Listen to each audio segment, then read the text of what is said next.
नमस्कार दोस्तों, मेरा नाम राहुल है। 25 साल का हूँ। मैं अभी कुंवारा हूँ।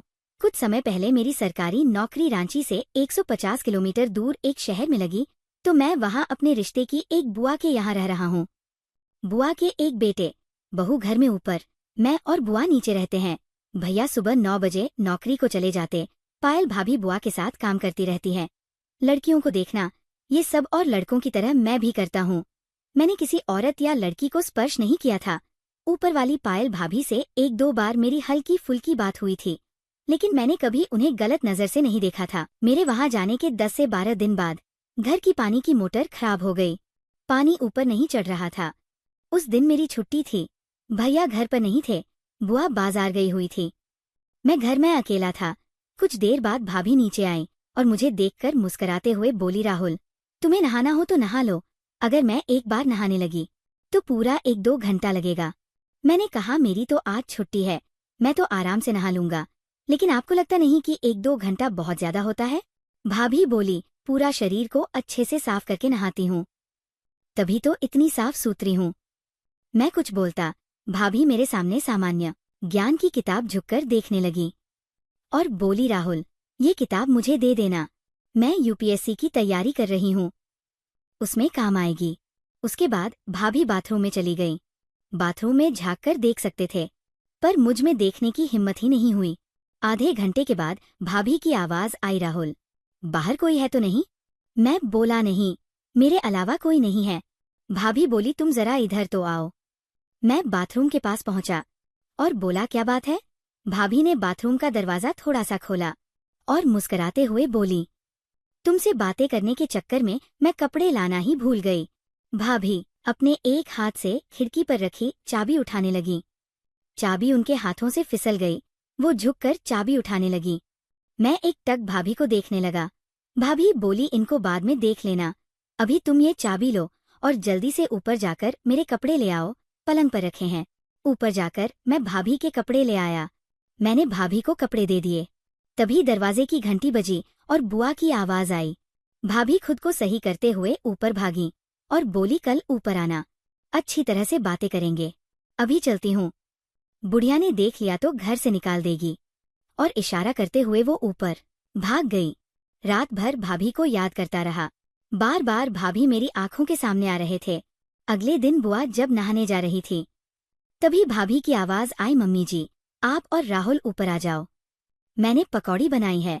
बुआ मुझसे बोली, राहुल, तू ऊपर जाकर पकौड़ी खा ले, मैं जल्दी से नहाकर आती हूँ। भाभी ऊपर खड़ी सब सुन रही थी। मैं ऊपर चला गया। भाभी मुझसे बोली, चलो आज देवर जी ऊपर तो आए, पहले चाय बनाती हूँ। भाभी चाय बनाने लगी। आज मेरी नजर बदली हुई थी। भाभी में मैं एक औरत देख रहा था। भाभी ने चाय में दूध डालने के बाद मुड़कर मुझे देखा और मुस्कुराते हुए कहा, कुछ चाहिए क्या? मैं बोला, बुआ आ जाएंगी। भाभी दरवाजे के पास गई और दरवाजा बंद कर दिया। बुरा सा मुंह बनाते हुए बोली, बुढ़िया आधे घंटे से पहले नहीं आने वाली, 60 की हो रही है, पर ऐसे नहाती है जैसे कि 20 में बदल जाएगी। फिर मुझसे बोली, तुम बेवकूफ की तरह इतनी दूर क्यों बैठे हो, पास आओ ना। मैं पास पहुंच गया। थोड़ी देर बाद भाभी मुझे हटाकर बोली, आओ अब हम बैठकर नाश्ता करते हैं, तुम्हारी बुआ को तो अभी 20 मिनट और लगेंगे। भाभी चाय की चुस्की लेते हुए बोली, कल रात तुम्हारे भैया ने 2 बजे तक सोने नहीं दिया। भाभी बोली, तुम परसों की छुट्टी ले लो, परसों बुआ को अस्पताल जाना है, मैं घर में अकेली रहूंगी। मैंने कहा, समझो मैंने छुट्टी ले ली। तभी बुआ के ऊपर आने की आहट हुई। भाभी ने जाकर दरवाजा खोल दिया। बुआ ऊपर आ गई। हम सब लोगों ने साथ नाश्ता किया। उसके बाद मैंने नीचे कमरे में जाकर खुद को शांत किया और कपड़े पहनकर ऑफिस चला गया। ऑफिस जाकर मैंने एक दिन बाद की छुट्टी ले ली और बड़ी बेचैनी से परसों का इंतजार करने लगा। अगले दिन सुबह मौका देखकर मैं भाभी के कमरे में गया और उनको गले लगा लिया। भाभी ने मुझे प्यार से कहा, नौटी कहीं के, एक दिन इंतजार नहीं हो रहा है। पूरा दिन और रात बड़ी मुश्किल से कटी। अगले दिन मौसी ने मुझसे सुबह ही बोल दिया कि आज ऑफिस जाते हुए मैं उन्हें अस्पताल छोड़ दूं और शाम को लौटते हुए ले लूं। मन ही मन मैं खुश हो गया। आज पहली बार कुछ मिलने वाला था। मैं बुआ के चलने का इंतजार करने लगा। मैं और बुआ 9 बजे घर से निकल गए। मैं बुआ को छोड़कर वापस 11 बजे से पहले ही घर आ गया। भाभी नीचे ही थी। भाभी ने मुस्कुराकर कहा, पहले दरवाजा बंद करके आओ। तभी भैया की आवाज आई, पायल क्या कर रही हो? भाभी घबरा गई और बोली, आज ये लंच भूल गए थे, दरवाजा बजाकर थक गए होंगे। तभी बगल वाली आंटी की छत से कूद कर आ रहे हैं। भाभी ने दरवाजा खोल कर देखा और बोली, नहा रही हूँ, अभी आती हूँ, ऊपर ही रहो। उसके बाद मुझसे बोली, राहुल जल्दी से कमरे में जाकर छुप जाओ, ये अभी ऊपर ही है। मैं दौड़कर कमरे में घुस गया। भाभी भैया को दिखाने के लिए बाथरूम में नहाने का नाटक कर रही थी। कमरे में आकर मुझे लगा कि भैया अंदर आ रहे हैं, तो मैं पलंग के नीचे छुप गया। भैया कमरे में पलंग पर बैठ गए। सामने ड्रेसिंग टेबल के शीशे में मैंने देखा तो भैया मोबाइल में शायद रील देख रहे थे।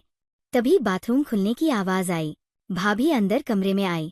भैया को देखकर चौंकते हुए बोली, आप इधर ये क्या कर रहे हैं, ऊपर नहीं गए? भाभी बोली, ऊपर चलिए ना। मुझे पलंग के नीचे से शीशे में सब दिख रहा था। भैया ने इस बीच भाभी से पूछा, प्रोजेक्ट कैसा चल रहा है? भाभी बोली, सफल हो रहा है, 1 महीने में रिजल्ट आ जाएगा। शीशे में से भाभी ने मुझे भी देख लिया था। उन्होंने मुझे आंखों से शांत रहने का इशारा किया। भाभी बोली, तुम ऊपर जाओ, मैं आती हूँ। भैया ऊपर चले गए। भाभी नीचे झांककर बोली, राहुल 10 मिनट यहीं छुपे रहो, मैं इन्हें भेज कर आती हूँ। भैया को भेजने के बाद भाभी नीचे आ गई। उन्होंने दरवाजा बंद करके मुझे गले लगाकर बोली, बाल बाल बचे, वरना भगवान जाने क्या होता। भाभी बोली, पहले खाना खा लेते हैं, अब पूरी दोपहर मेरी और तुम्हारी है। भाभी ने खाने से पहले मुझे एक गोली और कैप्सूल दिया और बोली, इसे खा लो, ये तो रोज सुबह शाम खाते हैं, फिर हीरो बनते हैं। तुमने देखा कैसे हरकत कर रहे थे? मैंने भाभी से पूछा, ये प्रोजेक्ट क्या है? भाभी बोली, ये आपस की बात है। आधे घंटे बाद भाभी और मैंने खाना खाया। इसके बाद भाभी मुझे ऊपर अपने कमरे में ले गई। कमरे में आने से पहले हमने सब जगह के दरवाजे बंद है या नहीं, ये चेक कर लिया था। थोड़ी देर बाद भाभी बोली, कहीं बाहर चलकर घूम कर आते हैं, यहाँ तो मौका भी कम मिलेगा और हमेशा डर भी लगा रहेगा। अगले संडे मेरा एग्जाम है, रांची चलते हैं। सासू माँ की बहन रेखा के यहाँ रुकेंगे।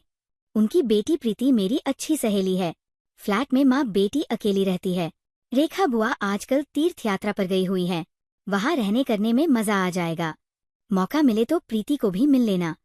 समय का पता ही नहीं चला और 6 बज गए। तभी हमें घंटी की आवाज सुनाई दी।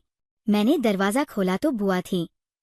मुझसे बोली, पड़ोस का सूरज आ रहा था, उसके साथ आ गई। चल तेरी दौड़ बची, ये पायल तो ऊपर पढ़ रही होगी, बड़ी कामचोर है, दिन भर पढ़ने का नाटक करती है। बुआ ने आवाज देकर पायल भाभी को नीचे बुला लिया और पूछा, ये तेरी पढ़ाई कब पूरी होगी? भाभी बोली, मम्मी जी, अगले संडे को एग्जाम रांची में है, उसके बाद पढ़ाई खत्म। बुआ बोली, सूरज तो टाटा जा रहा है, तू रांची कैसे जाएगी? भाभी बोली, आप राहुल को मेरे साथ सैटरडे को रांची भेज दो। बुआ मुझे देखकर बोली, क्यों, राहुल जाएगा इसके साथ? मैंने कहा, आप कहोगी तो चला जाऊंगा। बुआ बोली, ठीक है, चला जा, तुम दोनों प्रीति के यहाँ रुक जाना, आजकल अकेली है। रेखा तो तीर्थ यात्रा पर गई हुई है। पायल और प्रीति की पट्टी भी अच्छी है। मेरी और भाभी की खुशी का ठिकाना नहीं रहा। भाभी बोली, हम प्रीति के यहाँ रुक जाएंगे और मंगलवार को वापस आ जाएंगे। शाम को मुझे अकेला देखकर भाभी बोली, तैयार रहना, एग्जाम तो मेरा है लेकिन पास तुम्हें होना है। तभी दूर से आती हुई बुआ को देखकर तेजी से बाथरूम में घुस गया। 3 दिन बाद शुक्रवार भी आ गया। हम दोनों जाने को तैयार हो गए। भाभी और मैंने शनिवार को 4 बजे घर से निकलने का प्रोग्राम रखा। 2 से 3 घंटे में हम रांची पहुंच जाते। बस से हम लोग जा रहे थे। शनिवार को हम बस से चले। नवंबर का महीना था, रात ठंडी थी।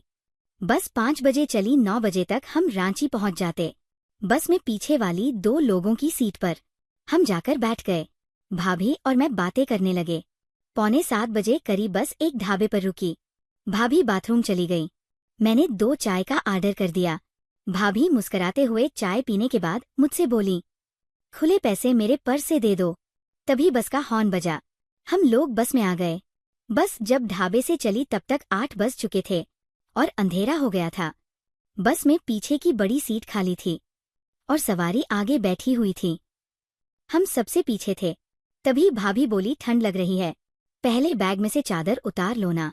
मैंने चादर बैग से निकाल ली। बस में मुझे ऐसा लगा कि अधिकतर लोग हमें पति पत्नी समझ रहे थे। इस बीच बस वाले ने अंदर की लाइट बंद कर दी थी। पूरी बस में अंधेरा हो गया था। इसी बीच कोई स्टॉप था। लाइट खुल गई, हम लोग हट गए। इस स्टॉप पर काफी लोग उतर गए थे। इसके बाद हमारे आगे वाली 2 तरफ की सीटों पर बैठे लोग आगे सीटों पर चले गए। अब हमारे चारों तरफ खाली था। रांची आने में अभी 1 घंटा था। लाइट दोबारा बंद हो गई। हम लोग बगल में खाली पड़ी 3 लोगों की सीट पर आ गए। थोड़ी देर बाद हमारा स्टॉप आ गया था। भाभी और मैंने ऑटो कर लिया।